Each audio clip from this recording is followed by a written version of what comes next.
1,10,000 கொடுத்து இந்த Vivo X300 Pro வாங்கும்போது நிறைய பேர் என்கிட்ட கேட்ட கேள்வி என்னன்னா, ஏன் இவ்வளோ அமௌண்ட் கொடுத்து Vivo ஃபோன் வாங்குற, ஆப்பிள்னா சாம்சங் வாங்கியிருக்கலாமேன்னு சொன்னாங்க. நான் ஏன் இந்த ஃபோன் வாங்கினேங்கிறதுக்கான ரீசன் இந்த வீடியோ கடைசியில் இருக்கும். அண்ட் மெயினாக இந்த ஃபோன் ஒர்த்தாங்கிறத இந்த லாங் டேர்ம் 100 டேஸ் ரிவ்யூவில் பார்த்துடலாம். ஸோ வீடியோ ஸ்கிப் பண்ணாமல் பாருங்கள். ஃபர்ஸ்ட் வழக்கம் போல் இதோட டிசைன்லேருந்தே ஸ்டார்ட் பண்ணிடுவோம். டிசைன் வரையில் Vivo X200 Pro கம்பேர் பண்ணும்போது இந்த X300 Proவில் நமக்கு ஃபுல் அண்ட் ஃபுல் ஒரு ஃப்ளாட் டிசைனுக்கு Vivo அடாப்ட் பண்ணியிருக்காங்க. அண்ட் கார்னர்ஸில் பார்த்தீங்கன்னா நமக்கு நல்லா ரவுண்டடாக கொடுத்ததுனால அது ஹோல்ட் பண்ணுறதுக்கு ரொம்பவுமே கம்ஃபர்டபுளாக இருக்குது. அப்புறம் இவ்வளோ ஹார்ட்வேர் பேக் பண்ணியுமே இந்த ஃபோன் பார்த்தீங்கன்னா ரொம்பவுமே ஸ்லீக்காக இருக்குது. இதோட திக்னஸ் பார்த்தீங்கன்னா வெறும் 8 mm தான்.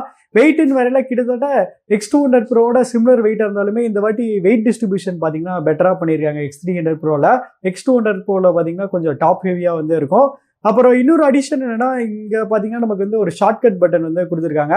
ஸோ இந்த ஷார்ட்கட் பட்டன் எனக்கு ரொம்பவுமே ஹெல்ப்ஃபுல்லாக இருந்துச்சு. டிஃபால்ட்டாக பார்த்தீங்கன்னா அது 2 ஆக்ஷன் பண்ணும். என்னன்னா நீங்கள் லாங் ப்ரெஸ் பண்ணிங்கன்னா நீங்கள் சைலண்ட் மோடுக்கு போட்டுக்கலாம். அப்புறம் 2 times டேப் பண்ணோம்னா நமக்கு ஃப்ளாஷ் லைட் ஆன் ஆகும்.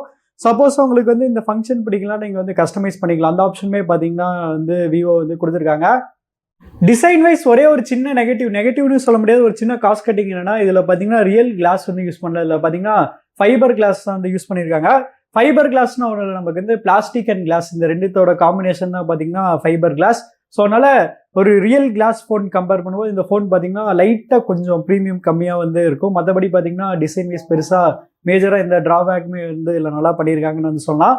அப்புறம் டைப் சி போர்ட்டோட ஸ்பீடுமே பார்த்தீங்கன்னா அதில் நல்லா ஃபாஸ்ட்டாக தான் கொடுத்துருக்காங்க. அப்புறம் இதுலேயுமே பார்த்தீங்கன்னா IP68/69க்கான வாட்டர் ப்ரூஃப் ரேட்டிங்குமே கொடுத்துருக்காங்க. அப்புறம் ஐஆர் பிளாஸ்டர் பார்த்தீங்கன்னா நமக்கு இங்கே கேமரா மாடியூல்குள்ளே இங்கே இருக்குது. கலர் ஆப்ஷன்ஸ்னு வரையில இந்தியாவில் பார்த்தீங்கன்னா 2 கலர் ஆப்ஷன்ஸ் அவைலபிளாக இருக்குது. ஸோ இந்த 2 கலர் எது சூஸ் பண்ணீங்க கமெண்ட்ஸ் சொல்லுங்கள்.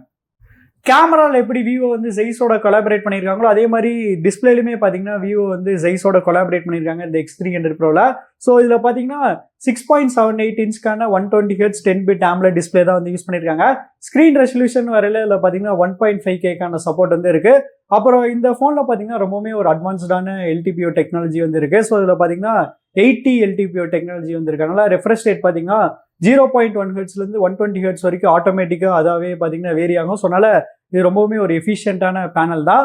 அப்புறம் இது போக இதில் பார்த்தீங்கன்னா HDR10+க்கான சப்போர்ட் இருக்குது. டால்பி விஷனுக்கான சப்போர்ட் கொடுத்துருக்காங்க. மெயினாக இந்த வாட்டி Vivo என்ன கான்சன்ட்ரேட் பண்ணியிருக்காங்கன்னா, நமக்கு டிஸ்பிளேல பார்த்தீங்கன்னா நல்லா ஐ ப்ரொடெக்ஷனுக்கு நிறைய இம்பார்ட்டன்ஸ் கொடுத்துருக்காங்க. ஃபர்ஸ்ட் என்னன்னா இதில் பார்த்தீங்கன்னா ரொம்பவுமே கம்மியான பிரைட்னஸ் கொடுத்துருக்காங்க. வெறும் 1 nitக்கான சப்போர்ட் கொடுத்துருக்காங்க. அதனால நைட் டைம் அப்போ யூஸ் பண்ணும்போது ஐஸில் பார்த்தீங்கன்னா பெருசாக ஸ்ட்ரெயின் இருக்காது. இது போக இதில் பார்த்தீங்கன்னா 2160 Hzக்கான PWM டிம்மிங் கொடுத்துருக்காங்க. அப்புறம் டிஸ்பிளே செட்டிங்ஸ்லேயே பார்த்தீங்கன்னா ஐ ப்ரொடெக்ஷனுக்கு எக்கச்சக்கமான ஃபீச்சர்ஸ் இருக்குது. ஸோ அதை நீங்கள் இப்போ பார்த்துட்டு இருக்கீங்க.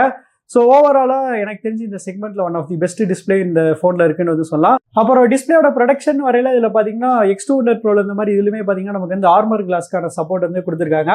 அப்புறம் இந்த ஃபோனில் யூஸ் பண்ணியிருக்க அல்ட்ராசோனிக் ஃபிங்கர் பிரிண்ட் ஸ்கேனருமே பார்த்தீங்கன்னா செம ஃபாஸ்ட்டாக இருந்துச்சு. ஸோ நம்ம வச்ச உடனே பார்த்தீங்கன்னா உடனே அன்லாக் ஆயிரும், இன்ஸ்டன்ட் அன்லாக் ஆயிரும். ஸோ அதெல்லாம் எந்த வித பிரச்சனையுமே இல்லை. அடுத்த ப்ராசர்னு வரையில இந்த ஃபோனில் பார்த்தீங்கன்னா மீடியாடெக்கோட லேட்டஸ்ட் அண்ட் கிரேட்டஸ்ட் Dimensity 9500 தான் யூஸ் பண்ணியிருக்காங்க. ஸோ இது ஒரு டாப் லெவல் ஃபிளாக்ஷிப் சிப்செட்னு சொல்லலாம். ஸோ இந்த சிப்செட்டால் ஹேண்டில் பண்ண முடியாத ஆப்ஸ் எதுவுமே கிடையாது ப்ளே ஸ்டோரில். அந்தளவுக்கு பார்த்தீங்கன்னா நல்லா சூப்பராக சாலிடாக இருக்குது இதோட பர்ஃபார்மன்ஸ். அண்ட் மெயினாக பவர் எஃபிஷியன்ட்டாகவுமே இந்த சிப்செட் இருக்குது. எனக்கு தெரிஞ்சு Snapdragon 888 Gen 5ஓட MediaTek Dimensity 9500 நல்லா எஃபிஷியன்ட்டாக இருக்கும்னு நான் நினைக்கிறேன். அந்தளவுக்கு பார்த்தீங்கன்னா அதோட எஃபிஷியன்சியுமே நல்லா சூப்பராக இருந்துச்சு. மெயினாக ஹீட்டிங் இஷ்யூமே நான் பெருசாக இந்த ஃபோனில் ஃபேஸ் பண்ணல. ஏன்னா இதில் பார்த்தீங்கன்னா நமக்கு வேப்பர் சேம்பருக்கான சப்போர்ட்டுமே கொடுத்துருக்காங்க. அப்புறம் கனெக்டிவிட்டின்னு வரையில் அதுலேயுமே பார்த்தீங்கன்னா நான் பெருசாக எந்த இஷ்யூமே ஃபேஸ் பண்ணல. இதில் பார்த்தீங்கன்னா நல்லா ஃபாஸ்ட்டான டேட்டா ஸ்பீட்ஸ் கிடச்சிது. கால் குவாலிட்டியுமே பார்த்தீங்கன்னா அந்த ஃபோனில் நல்லா சூப்பராக இருந்துச்சு. அப்புறம் இதில் பார்த்தீங்கன்னா லேட்டஸ்ட் Bluetooth 6க்கான சப்போர்ட்டுமே கொடுத்துருக்காங்க. ஸோ அதனால் எனக்கு தெரிஞ்சு பெர்ஃபார்மன்ஸ் வைஸ் நீங்கள் சுத்தமாக இந்த ஃபோனில் கவலையப்பட தேவையில்ல. அப்புறம் பேட்டரின்னு வரையில் இந்த ஃபோனில் பார்த்தீங்கன்னா நமக்கு 6510 mAhக்கான ஒரு மேசிவான பேட்டரி கொடுத்துருக்காங்க. பட் என்னதான் 6500 mAh பேட்டரி இருந்தாலுமே 2026 ஸ்டாண்டர்ட்ஸ்க்கு இது கம்மி தான் நான் சொல்லுவேன். ஏன்னா 7000 mAh ஆச்சு இவங்க கொடுத்துருக்கணும். பட் 6500 mAh கொடுத்தனாலுமே நல்லா ஆப்டிமைஸ் பண்ணியிருக்காங்கனால பேட்டரி லைஃப் பார்த்தீங்கன்னா அதில் தாறுமாறாக இருந்துச்சு. எனக்கு பார்த்தீங்கன்னா ஈஸியாக 1 நாள்லேருந்து 1.5 நாள் வரைக்குமே இதோட பேட்டரி லைஃப் கிடைச்சது மாட்ரேட் யூசேஜுக்கு. ஹெவியாக யூஸ் பண்ணால் ஒரு நாள் வரைக்கும் கண்டிப்பாக அதோட பேட்டரி லைஃப் வந்து வரும். அண்ட் சார்ஜிங் வரையில் இதில் பார்த்தீங்கன்னா 90 வாட்ஸ்க்கான சார்ஜிங்கான சப்போர்ட் வந்து கொடுத்துருக்காங்க. ஸோ அதனால் அதுவுமே பார்த்தீங்கன்னா ஃபாஸ்ட்டாக சார்ஜ் ஏறிடும். அப்புறம் வந்து 40 வாட்ஸ்க்கான வயர்லெஸ் சார்ஜிங்கான சப்போர்ட்டுமே இந்த ஃபோனில் வந்து கொடுத்துருக்காங்க. நெக்ஸ்ட் இந்த ஃபோனோட பெரிய ஹைலைட்டான அதோட கேமராஸ் பற்றி வந்து பார்க்கலாம். ஸோ ஹார்ட்வேர் வைஸ் பார்த்தீங்கன்னா நமக்கு வந்து பெருசாக இந்த ஃபோனில் வந்து சேஞ்ச் பண்ணலாம். நமக்கு வந்து சென்சர் சைஸஸ் எல்லாமே பார்த்தீங்கன்னா சேமாக தான் வந்துருக்கு பேக் கேமரா கம்பேர் பண்ணும்போது. ஃப்ரண்ட் கேமராவில் மட்டும் பார்த்தீங்கன்னா நமக்கு வந்து இந்த வாட்டியை வந்து அப்டேட் பண்ணியிருக்காங்க. ஸோ இதில் பார்த்தீங்கன்னா நமக்கு வந்து 32 MPலேருந்து 50 MPக்கான ஃப்ரண்ட் கேமரா வந்து கொடுத்துருக்காங்க. அப்புறம் மெயினாக எனக்கு வந்து X200 Proல வந்து அதோட செல்ஃபி கேமரா தான் வந்து அந்த அளவுக்கு பிடிக்கல. பட் ஆனால் இதில் பார்த்தீங்கன்னா இம்ப்ரூவ் பண்ணி நல்லா சூப்பராக வந்து கொடுத்துருக்காங்க. இதில் இன்ஃபேக்ட் நமக்கு வந்து அல்ட்ரா வைட்ல யூஸ் பண்ணியிருக்க சேம் JN5 சென்சர் தான் நமக்கு வந்து செல்ஃபி கேமராலையுமே வந்து கொடுத்துருக்காங்க. அப்புறம் ஆட்டோ ஃபோக்கஸ்க்கான சப்போர்ட்டுமே வந்து கொடுத்துருக்காங்க. அதனால செல்ஃபி பார்த்தீங்கன்னா இந்த ஃபோனில் வந்து வேற லெவலில் வந்து இருந்துச்சு. அப்புறம் பேக் கேமராஸ்ன்னு வரையில என்னதான் நமக்கு வந்து அந்த அளவுக்கு பெரிய ஹார்ட்வேர் சேஞ்ச் இல்லைனாலுமே இந்த வாட்டி நமக்கு வந்து ப்ராசஸிங்ல வந்து கொஞ்சம் இம்ப்ரூவ்மெண்ட் வந்து பண்ணியிருக்காங்க. X200 Pro கம்பேர் பண்ணும்போது X300 Proல இந்த வாட்டி நமக்கு வந்து நல்லா கான்ட்ராஸ்டியான இமேஜஸ் வந்து எடுக்குது. அப்புறம் கலர்ஸ்மே பார்த்தீங்கன்னா கொஞ்சம் நேச்சுரலாக வந்து இந்த ஃபோனில் வந்து இப்போ ஃபோட்டோஸ் வந்து எடுக்குது. அண்ட் மெயினாக நான் வந்து ஜெய்ஸ் நேச்சுரல் மோடில் தான் வந்து ஃபோட்டோ வந்து எடுத்தேன். மோஸ்ட் ஆஃப் தி ஃபோட்டோஸ் நீங்கள் பார்க்குற சாம்பிள்ஸ்மே பார்த்தீங்கன்னா மோஸ்ட் எல்லாமே ஜெய்ஸ் நேச்சுரல் மோடில் தான் வந்து இருக்கும். அப்புறம் வீடியோஸ்மே இந்த வாட்டி நல்ல பெரிய இம்ப்ரூவ்மெண்ட் வந்து பண்ணியிருக்காங்க. மெயினாக ஸ்டெபிலைசேஷனில் என்னால் நல்ல சேஞ்சஸ் வந்து பார்க்க முடியுது. ஏன்னா இல்லை பார்த்தீங்கன்னா நமக்கு வந்து சீபா லெவல் 5.5க்கான ஸ்டெபிலைசேஷன் இந்த ஃபோனில் வந்து கொடுத்துருக்காங்க. ஸோ அதனால் வீடியோஸ் இப்போ கிட்டத்தட்ட ஆல்மோஸ்ட் சாம்சங் அண்ட் ஆப்பிள் ரேஞ்சுக்கு இதோட வீடியோஸ் வந்து இருக்கும்னு நம்ம வந்து உறுதியாக வந்து சொல்லலாம். அண்ட் கேமராவோட நெகட்டிவ்ஸ்னு வரையில என்னை பொறுத்த வரைக்கும் இவங்க வந்து அல்ட்ரா வைட் வந்து இன்னும் கொஞ்சம் பெட்டராக வந்து கொடுத்துருக்கலாம். அதுக்குன்னு X200 அல்ட்ராவில் இருக்கிற அளவுக்கு ரொம்ப சுப்பீரியரான சென்சர் வந்து யூஸ் பண்ண தேவையில்ல. அட்லீஸ்ட் லிட்டியா 600 ஆச்சும் இதில் வந்து யூஸ் பண்ணியிருக்கலாம். அப்படி யூஸ் பண்ணியிருந்தா அல்ட்ரா வைட் ஃபோட்டோஸ் வந்து இன்னுமே பெட்டராக இருக்கும். இப்பயுமே பார்த்தீங்கன்னா நல்லா இருக்குது. பட் ஆனால் லோ லைட் அப்போ கொஞ்சம் ஸ்ட்ரகிள் பண்ணுது. ஸோ அதனால் அது வந்து அப்கிரேட் பண்ணி வந்து கொடுத்துருக்கலாம். அப்புறம் வந்து ஏஐ ப்ராசஸிங் பார்த்தீங்கன்னா மெயினாக வந்து நைட் டைம் அப்போது ஜூம் ஷாட்ஸில் வந்து கொஞ்சம் அதிகமாக இருக்குது. அதை இன்னும் கொஞ்சம் சாஃப்ட்வேர் அப்டேட்ஸ் கொடுத்து ஃபிக்ஸ் பண்ணிட்டாங்கன்னா பெட்டராக இருக்கும். ஸோ ஓவராலாக கேமரா வைஸ் கண்டிப்பாக எனக்கு தெரிஞ்சு உங்களை வந்து டிசப்பாயின்ட் பண்ணால் நல்லா சூப்பராக வந்து இருக்கும். அப்புறம் இந்த ஃபோனில் பார்த்தீங்கன்னா 2 டெடிகேட்டடான சிப்ஸ் கேமரா ப்ராசஸிங்கோசரம் வந்து யூஸ் பண்ணுறாங்க. V3+ சிப் போன வருஷம் இருந்த மாதிரியே இந்த வருஷம் வந்து போஸ்ட் ப்ராசஸிங்க்கு வந்து யூஸ் ஆகும். ப்ரீ ப்ராசஸிங்க்கு பார்த்தீங்கன்னா இதில் வந்து புதுசாக VS1 சிப் வந்து யூஸ் பண்ணுறாங்க. ஸோ அதனால் கண்டிப்பாக கேமரா வைஸ் எனக்கு தெரிஞ்சு இன்னைக்கு தேதியில் இந்தியாவில் one of the best camera smart phone இதுன்னு நம்ம வந்து உறுதியாக வந்து சொல்லலாம். அடுத்து சாஃப்ட்வேர்னு வரையில இந்த வாட்டி விவோ வந்து ஒரு பெரிய சேஞ்ச் வந்து பண்ணியிருக்காங்க. ஸோ நமக்கு வந்து ஃபன்டச் ஓஎஸ்லேருந்து இந்த வாட்டி ஆரிஜின் ஓஎஸ்க்கு வந்து ஷிஃப்ட் ஆயிருக்காங்க. ஸோ ஆரிஜின் ஓஎஸில் பார்த்தீங்கன்னா நிறைய பாசிட்டிவ்ஸ்மே வந்து இருக்குது. அதே சமயத்தில் ஒரு சில நெகட்டிவ்ஸ்மே வந்து இருக்குது. ஸோ ஃபர்ஸ்ட் நம்ம வந்து பாசிட்டிவ்ஸ் வந்து பார்த்துடலாம். ஃபர்ஸ்ட் பாசிட்டிவ் என்னன்னா அஃப்கோர்ஸ் இதோட ஸ்மூத்னஸ் தான். ஸோ நமக்கு யூஐ பார்த்தீங்கன்னா ரொம்பவுமே ஸ்மூத்தாக வேறு லெவலில் வந்து இருக்கு. அப்புறம் இதில் பார்த்தீங்கன்னா அனிமேஷன்ஸ் வந்து ரொம்பவுமே பெட்டராக வந்து கொடுத்துருக்காங்க. ஸோ நம்ம வந்து ஒவ்வொரு வாட்டி வந்து ஃபிங்கர் பிரிண்ட் அன்லாக் பண்ணும்போது நமக்கு வந்து ஒரு மாதிரியான வாட்டர் ட்ராப்லெட் மாதிரி அனிமேஷன் வந்து இருக்குது. அப்புறம் வந்து சார்ஜ் போடும்போது நமக்கு வந்து ஒரு சின்ன அனிமேஷன் வந்து இருக்குது. அப்புறம் வந்து நோட்டிஃபிகேஷன் பேனலில் நம்ம வந்து ஒவ்வொரு வாட்டியுமே வந்து ஓப்பன் பண்ணும்போது ஒரு மாதிரியான பவுன்சி அனிமேஷன் வந்து இருக்குது. ஸோ இது மாதிரி அனிமேஷன்ஸ் வந்து யூஐ லெவலில் நல்லா சூப்பராக இன்டகிரேட் வந்து பண்ணியிருக்காங்க. அப்புறம் ஹாப்டிக் ஃபீட்பேக்குமே பார்த்தீங்கன்னா இந்த வாட்டி பெட்டராக வந்து கொடுத்துருக்காங்க. ஆக்சுவலி இதில் யூஸ் பண்ணியிருக்க ஹாப்டிக் ஃபீட்பேக் மோட்டருமே பார்த்தீங்கன்னா அப்கிரேட் பண்ணியிருக்காங்க. அண்ட் யூஐ லெவலுமே பார்த்தீங்கன்னா ரொம்பவுமே நல்லா இம்ப்ளிமெண்ட் வந்து பண்ணியிருக்காங்க. ஸோ எக்ஸாம்பிளுக்கு நான் வந்து ஒவ்வொரு வாட்டி வால்யூம் இன்க்ரீஸ் பண்ணும்போது டிக்ரீஸ் பண்ணும்போது ஒரு சின்ன ஹாப்டிக் ஃபீட்பேக் வந்து கிடைக்குது.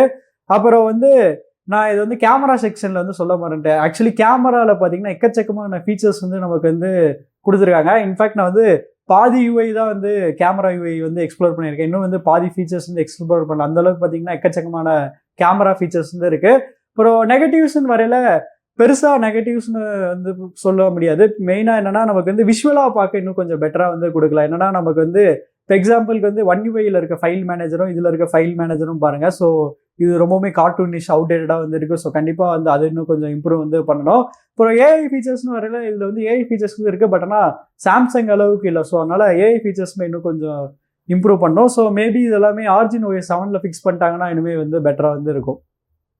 அப்புறம் நான் கடைசியாக யூஸ் பண்ண S24 FE கம்பேர் பண்ணும்போது இதில் என்னென்ன ஃபீச்சர்ஸ் வந்து கொஞ்சம் மிஸ் பண்ணேன்னா ஃபர்ஸ்ட் என்ன ஆட்டோ பிரைட்னஸ் வந்து இதில் இன்னும் கொஞ்சம் பெட்டராக வந்து கொடுத்துருக்கலாம். ஆட்டோ பிரைட்னஸ் பார்த்தீங்கன்னா அந்தளவுக்கு ஃபாஸ்ட்டாக வந்து ஒர்க் ஆக மாட்டேங்குது.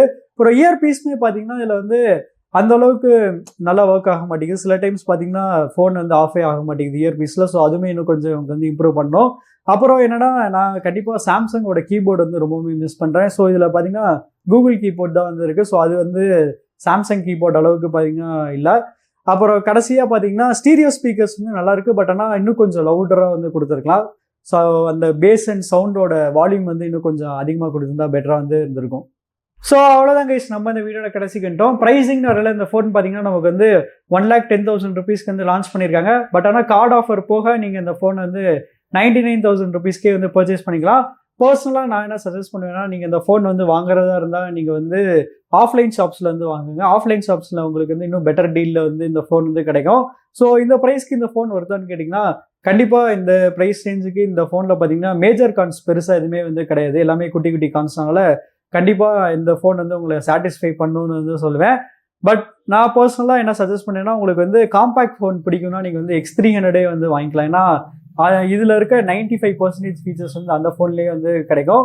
ஸோ உங்களுக்கு மெயினாக வந்து அந்த டெலிஃபோட்டோ ஷாட்ஸ் அதிகமாக நீங்கள் வந்து 10x மேலே எடுப்பீங்கன்னா நீங்கள் வந்து இந்த ஃபோன் வந்து ட்ரை பண்ணலாம். ஏன்னா இதில் வந்து அந்த 200 MP HBP சென்சர் இருக்கனால அது இன்னுமே வந்து பெட்டராக வந்து எடுக்கும்.